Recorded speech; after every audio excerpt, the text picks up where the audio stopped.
Gano'n pa kadaming zero yan.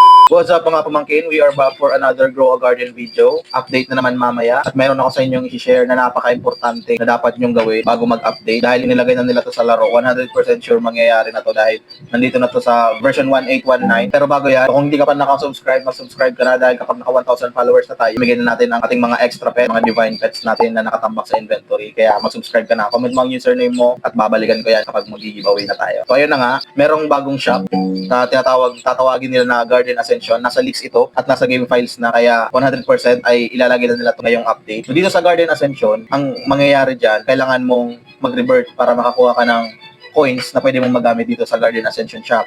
So sa revert naman, kasi sinasabi ko na napaka-importante na gawin nyo to bago ang update. Ito yung requirements niya. You want to ascend, are you sure you want to ascend? You will get 10 garden coins but lose all your shekels. Guys, lose all your shekels. So kahit gaano ka pa kayaman, kahit gaano pa kadami yung shekels mo, ay mabubura yan lahat kapag nag-ascend ka ng isang beses. Kahit isang beses lang. Tapos ang kapalit niyan, 10 coins lang yan. Kahit gaano pa kadaming zero yung shekels mo, 10 garden coins pa rin. Guys, 10 garden coins pa rin. O, kailangan mo ng 1 trillion minimum para maka-ascend ka. So, after mag-ascend, wala na yung lahat ng shekels mo, back to zero ka. So, ito yung naisip nilang paraan para pigilan yung inflation ng shekels. Kasi sobrang dami na kumakalat na shekels at wala na siya ng halaga. Kaya, ito yung ginawa nilang solusyon. Ngayon, sasabihin ng ibang naglalaro, pwede ko naman ilipat sa alt yung mga shekels ko, tapos i-ascend ko yung isang account ko. Diyan kayo nagkakamali. Tignan nyo to.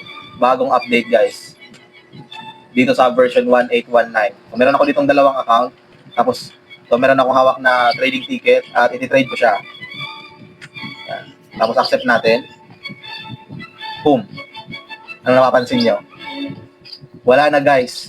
Wala na yung set shekels dito. Ibig sabihin, hindi mo malilipat yung shekels mo. Hindi mo na siya malilipat sa ibang account. Pwede na lang fruits, pets. Pareho yan dito. Kabilaan yan. Fruit pets na lang. So, pwede ka magbigay ng fruit kung may valuable fruit ka. Pwede mo ilagay yung fruit. So, itong bone blossom ko na to, T90 ang halaga niya. So, pwede mo siyang i-trade, pero shekels wala na. Hindi mo na malilipat ang shekels mo. Yan, pares yan guys. Wala na yan. Dito yan sa version 1819. Kaya ito, napaka-importante yung sasabihin ko na gastusin nyo na. Gastusin nyo na ang mga shekels nyo sa event, dito sa Beanstalk event. Ipaggamit nyo na, ipang-restock nyo na yung mga yan. Magtira na lang kayo ng siguro mga kung ilang quadrillion na gusto nyo para sakaling kailangan sa next event, ay meron pa kayong stock up. Pero pag mag-revert na kayo, kung mag-a-ascend na kayo ng garden nyo, wala guys, back to zero ang shekels talaga. At kailangan nyo yan, kung mag-grind kayo, no choice talaga kayo, kailangan nyo talaga mag-ascend. Maganda tong update, medyo masakit lang sa part ng mga maraming shekels, pero kailangan talaga to para bumalik yung sigla ng shekels, para magkaroon ulit siya ng halaga dito sa laro. Follow for more updates. Peace out.